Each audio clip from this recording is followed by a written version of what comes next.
act હેઠળના ગુના સંબંધિત કેટલાક આરોપીઓ પર જે કાયદો છે તે કાયદા મુજબ કે 18 વર્ષથી ઓછી ઉંમરની સ્ત્રી હોય અને તેની સાથે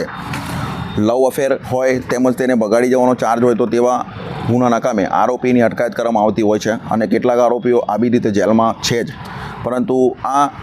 આરોપીએ આવો કોઈ ગુનો કરેલો નથી અને 16 વર્ષની ઉપરની જે ભોગ બનનાર હતી તેના સાથે કોઈ એવું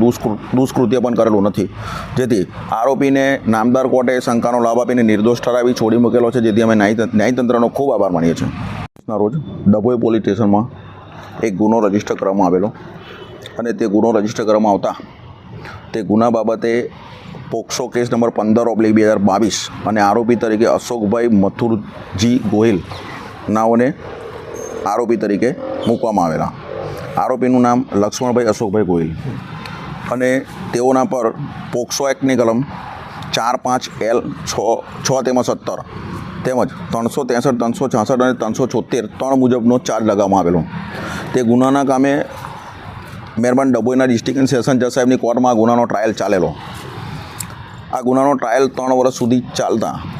આ ગુનાના ટ્રાયલ બાબતે મારી નિમણૂક તાલુકા લીગલ સર્વિસ ઓથોરિટી તેમજ ડિસ્ટ્રિક્ટ લીગલ સર્વિસ ઓથોરિટી તરફથી કરવામાં આવેલી